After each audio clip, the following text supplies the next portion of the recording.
ہمیں اس پہ فخر ہے۔ امام اعظم ابو حنیفہ کوفہ میں پیدا ہوئے، ہمیں اس پہ فخر ہے۔ امام اعظم ابو حنیفہ کوفہ میں پیدا ہوئے۔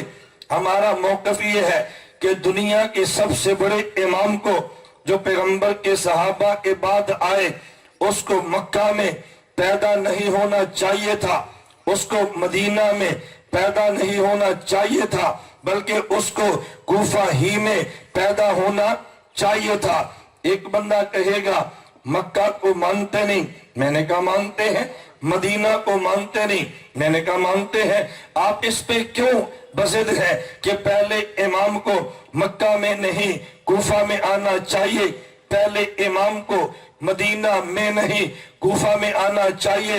میں نے کہا عقل ہو تو بات سمجھ آتی ہے، عقل نہ ہو تو باتیں سمجھ نہیں آتی۔ دیوبند کے اکابر علم والے بھی ہیں، دیوبند کے اکابر عقل والے بھی ہیں، دیوبند کے اکابر ہدایت والے بھی ہیں۔ یہ جو میں نے جو جملے کہے ہیں نا، یہ ہدایت والے بھی ہیں، عقل والے بھی ہیں۔ میں نے ایک اعتراض کا جواب دیا ہے۔ ہمیں لوگ کہتے ہیں ہم ملاتے ہیں قرآن کی طرف، تم بلاتے ہو آباء اجداد کی طرف۔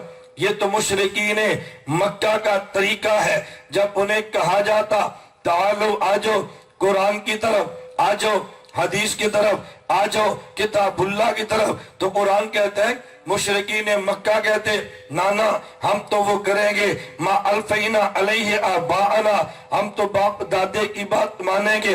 تو مشرکین مکہ کی طرح ہو، اور قرآن کہتے وہ باپ دادا کی بات کرتے، تمہیں قرآن کہتے ہیں تم باپ دادا کی بات کرتے ہو۔ میں نے کہا بیٹا آپ نے آدھا قرآن پڑھا، پورا نہیں پڑھا، آدھی آیت پڑھی، پوری نہیں پڑھی۔ کہتے کیا مطلب؟ میں نے کہا آگے قرآن کی اسی آیت میں ہے اولو کان آباؤہم لا یعقلون شیئا ولا یہتدون، اگر باپ عقل والا بھی نہ ہو، ہدایت والا بھی نہ ہو، پھر بھی باپ کی بات مانو گے؟ پتہ یہ چلا اگر باپ عقل والا ہدایت والا ہو تو پھر باپ کی بات مانتے ہیں۔ مشرکین مکہ ان کے باپ عقل والے بھی نہیں تھے، تبھی تو ابو جہل کہا مشرکین مکہ کے والد ہدایت والے بھی نہیں تھے۔ قرآن نے کہا ان کی بات نہ مانو، ہمارے آباء و اجداد ہدایت والے بھی ہیں، عقل والے بھی ہیں۔ آیت سمجھو تو صحیح نا، ادھوری آیت پڑھ کے ہمارے اوپر فتوے نہ لگایا کرو۔ توجہ رکھنا، میں نے کہا ہمارے اکابر آباء علم والے بھی ہیں، عقل والے بھی ہیں۔ آپ کو کہ جی کیسے؟ میں سمجھانے لگا ہوں، یہ عقلی ضابطہ ہے، ایک بڑا ہے ایک چھوٹا ہے۔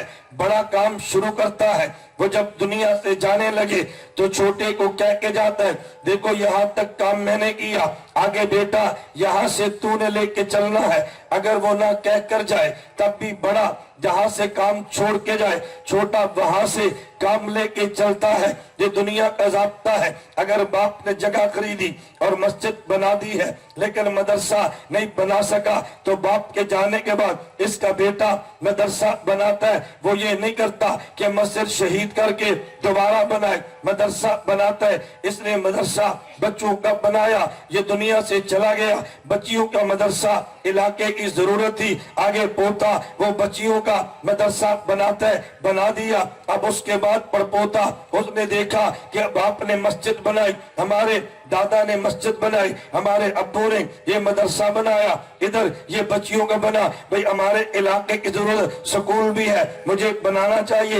آگے پڑپوتے نے سکول بنایا، پتا چلا بڑے نے مسجد بنائی، بعد والے نے بچوں کا مدرسہ، بعد والے نے بچی کا مدرسہ، اور بعد والے نے ساتھ سکول بنا لیا۔ جہاں پہ بڑا کام چھوڑ کے جائے چھوٹا وہاں سے آگے کام لے کے چلتا ہے۔ امام الانبیاء یہ سب سے بڑے ہیں، دنیا سے گئے ہیں اور گئے مدینہ سے۔ امام ابو بکر مدینہ سے کام لے کے چلے ہیں، اللہ کے نبی کے جانشین امام ابو بکر مدینہ سے گئے ہیں، ان کے جانشین حضرت عمر ہے، ہیں وہ مدینہ سے کام لے کے چلے ہیں، اور عمر بن خطاب مدینہ میں شہید ہوئے، ان کے جانشین حضرت عثمان مدینہ سے کام لے کے چلے ہیں، ان کے جانشین حضرت علی المرتضی ہے، علی المرتضی مکہ سے مدینہ سے چلے ہیں اور کوفہ میں جا کے شہید ہوئے ہیں۔ اللہ کے نبی کے بعد پہلے خلیفہ ابو بکر ہے، دوسرے عمر ہے، تیسرے عثمان ہے، چوتھے علی ہے۔ ان کے بعد باری اماموں کی آئی ہے تو چوتھے امام احمد ہیں، تیسرے امام شافعی، دوسرے امام مالک اور پہلے امام ابو حنیفہ۔ خلفائے راشدین میں خلفائے اربعہ میں چوتھے آخری علی المرتضی ہے، اور ائمہ اربعہ میں پہلے امام ابو حنیفہ۔ تو جہاں سے چوتھے نے جانا تھا وہاں پہ پہلے نے آنا تھا۔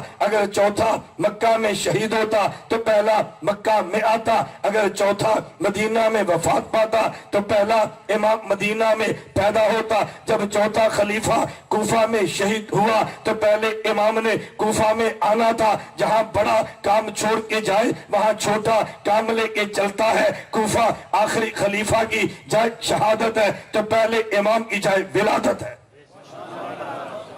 آپ بتاؤ امام کو کہاں آنا چاہیے تھا؟ اس میں تو ہمیں فخر سے کہنا چاہیے۔ آپ گھبرا جاتے ہیں۔ میں کہتا ہوں یہ لوگ اعتراض تو کرتے ہیں، توجہ رکھنا، لیکن جو ہمیں نہیں مانتا نا وہ کوفہ کو اتنا مقدس مانتا ہے، نماز دیے خان بھی پڑھے نا تو مٹی کوفہ کی رکھتا ہے۔ نہیں سمجھے؟ جو کوفہ کے خلاف ہمارے امام کو گالیاں دیتا ہے نا کہ کوفی امام نہیں مانتے، وہ کوفی زمین کو پاکیزہ اتنا سمجھتا ہے، دیے خان میں نماز بھی پڑھے تو مٹی کوفہ کے نیچے رکھتا ہے۔ یہ ناپاک تھی تو رکھی کیوں ہے؟ اگر پاک تھی تو میرے امام کو مان لینا جو اس مٹی سے پیدا ہوا ہے۔